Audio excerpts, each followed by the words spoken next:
They said he was always somewhere else, even when he was right there. Each day, the world felt a little less real. You hardly talk to anyone anymore, sweetheart. Even Miguel says you drift off. It's like the real world doesn't fit anymore. It feels like clothes that don't fit. Like I'm wearing a life that was never made for me. And where do you feel like you do fit, Tyler?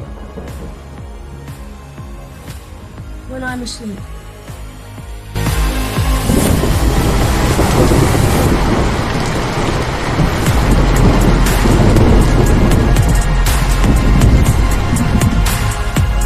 Every day he felt further away, until one night the world opened a door. It didn't feel like escaping. It felt like remembering. In his dreams, he wasn't lost. He was home.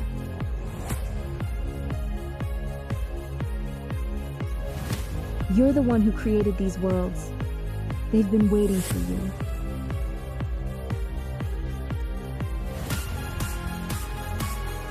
When you no longer belong to the world you know, you'll find the one waiting behind your eyes.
Chapter 5, Christmas Dinner.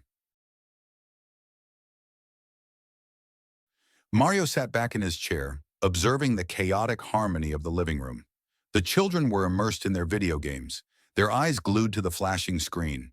Cheers erupted in waves, followed by groans of disappointment and bouts of uncontrollable laughter. Even the occasional tears couldn't slow their relentless enthusiasm. It was as if time didn't exist for them, their little fingers dancing over controllers with the finesse of seasoned players. They could be at this all day, he thought, a small smile pulling at the corners of his lips. The routine was finally broken when Emily's voice cut through the noise like a chime in the wind. "Dinner's ready. We're just waiting on Tanya and the biscuits. Then we can eat." "I'll check on her," Mario offered, already reaching for his phone. A quick glance at the screen made his brows furrow. 25 minutes had passed since Tanya had left. Had it really been that long? His fingers moved swiftly, opening his messaging app and typing out a message. "Hey, babe, just checking to see if you need any help." He tapped send and leaned back, waiting. The reply came almost instantly, a series of 3 separate messages popping up one after the other. "No need, I've got everything. The biscuits are done, I'm just transferring them into a freezer bag. Is everything else ready?" Mario's thumbs danced over the keyboard. "Yes, everything is ready." Another quick reply followed. "Okay, I'm on my way." Slipping his phone back into his pocket, Mario turned toward Emily. "Tanya says she's on her way." Emily nodded before turning toward her sister Sophia. "Do you think we should start making the kids' plates?" Sophia shrugged. "Sure, why not?" The two women moved toward the table, their hands working in practiced synchronization, scooping generous portions onto small plates. Mario pushed himself up from his chair, stretching slightly before heading toward the door. Just as he reached for the handle, a sharp knock echoed through the apartment. "Knock! Knock!" He pulled open the door to find Tanya standing there, her warm brown eyes gleaming under the glow of the hallway light. Her lips curled into a soft smile, and the sight of her sent a familiar warmth spreading through Mario's chest. She stepped inside, brushing past him gently. As he closed the door behind her, she reached up, her soft fingers grazing his cheek with a feather-light touch. Mario's breath hitched. His eyes widened slightly, his heart drumming an erratic rhythm against his ribs. His face heated with a deep blush, betraying the effect she had on him. "Here you go, handsome," she murmured, handing him the bag of biscuits, her voice carrying that affectionate lilt that made his pulse quicken. Mario grinned, his steps lighter as he turned toward the kitchen, feeling an unexpected surge of energy. Tanya slipped off her shoes and coat, setting them neatly by the door before following him in. She reached the counter just as Mario placed the bag down. "Can you help me fix the kids' plates?" she asked, brushing a stray curl from her face. Mario nodded. "Absolutely." Together they worked swiftly, assembling plates for the children with ease. When the last plate was handed out and the little ones settled in with their food, Tanya turned to Mario. "What do you want on your?" she asked. Mario flashed her a grin. "I'll take a little of everything."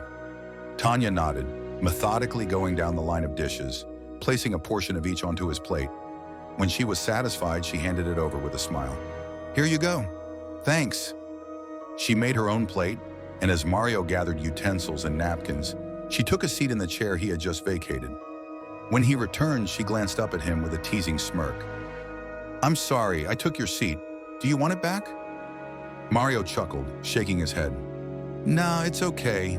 You can stay there." Her smirk deepened. "I really wasn't going to get up anyway. I just thought you should know that." She stuck her tongue out playfully. Mario laughed, shaking his head in amusement before heading back to grab his plate. As the meal commenced, the once raucous living room settled into a quiet hum. The clinking of forks against plates filled the space, mingling with the occasional murmur of conversation. Slowly but surely, the children finished eating, slipping back toward their video games, their attention seamlessly shifting once more. Tanya finished her food first, placing her empty plate in Mario's hands with a casual, "Thanks." Mario barely had time to respond with a quick, "You're welcome," before she was already lost in her own world, her fingers moving deftly over her phone screen. She had always been immersed in technology. The latest smartphone, smartwatch, and matching earbuds were practically extensions of her being. Whenever she had a moment to herself, she indulged in mobile card games and puzzles, her focus unwavering. Mario smiled as he watched her, appreciating the peacefulness of the moment. Then, buzz, a faint vibration from her watch. Mario's gaze flickered toward it, but he brushed it off. Probably just a text. A few minutes later, buzz. With each vibration, Mario's grip on the fork grew tighter, the faint hum of the phone buzzing like a warning bell in his ears. In intervals of 3 to 5 minutes, they continued to come. Mario's stomach tensed. His eyes drifted to Tanya, subtly observing. She hadn't flinched at the first few, still engrossed in her game. But now there was a shift. Each time her phone buzzed, she adjusted her posture, subtly but noticeably. She would lean slightly, angle her body, shielding the screen just enough. His heart quickened. A slow, uneasy sensation crawled up his spine. Then another buzz. This time his eyes caught it. The bold letters illuminated on her smartwatch screen for the briefest moment. Tony. The name glowed like a neon sign in a dimly lit room, the letters burning into his mind. Gasp. Mario's stomach clenched. Gasp. His chest felt heavier. Gasp.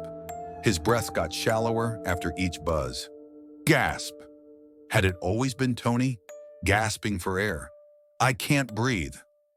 Mario set his plate down on the coffee table, his appetite suddenly gone. He reached for his water glass, taking a long sip to calm the rising panic in his chest.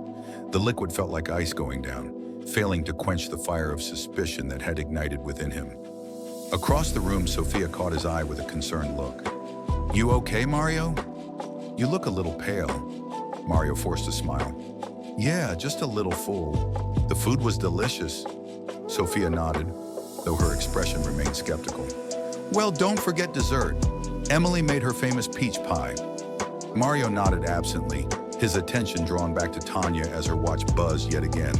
This time she glanced at it openly, a small smile playing on her lips before she quickly typed a response. The room suddenly felt too warm, too crowded. The laughter of the children seemed distant, as if coming from underwater.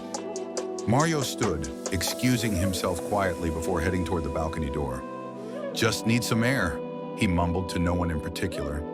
The cold Tennessee air hit him like a physical shock as he stepped outside, closing the sliding glass door behind him. The mountains loomed in the distance, their snow-capped peaks glowing under the winter sun.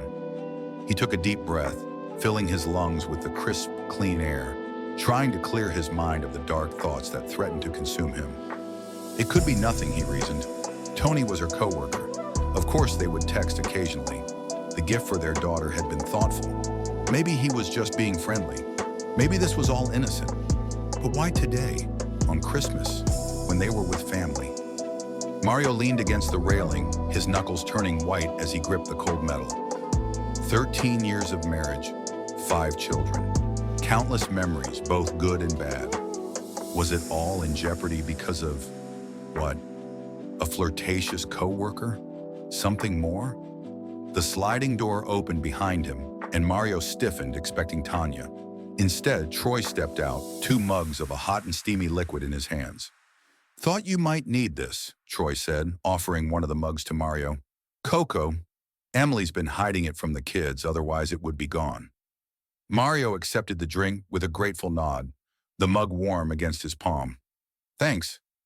Troy leaned against the railing beside him, taking a small sip of his own cocoa. For a moment, they stood in companionable silence, watching the sun cast long shadows across the mountainside. "Everything all right?" Troy finally asked, his voice low and measured. Mario swirled the cocoa in his mug, watching the light play on the mug. "Just needed some space." Troy nodded. "I get that. These family gatherings can be a lot." Another pause, longer this time. Mario took a sip of the cocoa, feeling the warm burn as it slid down his throat. "Sophia and I went through a rough patch a few years back," Troy said suddenly, his gaze fixed on the distant horizon. "Right after our second kid. Almost didn't make it." Mario turned slightly, studying the other man's profile. "What happened?" Troy shrugged, the motion subtle and contained. "Life, work, kids. We just drifted. Started living separate lives under the same roof." He took another sip of his cocoa. "One day I realized I barely knew the woman I was married to anymore." The words hit Mario like a physical blow, resonating with a truth he'd been trying to ignore. "What did you do?" he asked, his voice barely above a whisper. Troy turned to face him, his expression serious. "We talked. Really talked. For the first time in years. It wasn't easy. There were tears, accusations, some ugly truths we'd both been avoiding." A small smile touched his lips. "But we remembered why we fell in love in the first place. Remembered the promises we made." Mario nodded slowly, thinking of his own vows, of the young couple they'd once been, standing before their families, so certain of their future together. "And things got better?" he asked, hope coloring his voice. Troy chuckled softly. "Not right away. We had to work at it. Still do, every day." He finished the remainder of his cocoa in one smooth motion. "But yeah, it got better. Much better." Troy gave him a knowing nod before heading back inside, leaving Mario out on the balcony alone with his thoughts. Mario looked at the mountains out in the distance, their snowy peaks catching the last rays of the winter sun. Mario took a final deep breath of the crisp air, letting it fill his lungs. Troy's words echoed in his mind. "We just drifted. Started living separate lives under the same roof." The truth of it resonated deeply within him. As he gazed at the darkening horizon, with one last glance he turned and headed back inside, with the warmth of Emily's place enveloping him as he slid the door closed behind him.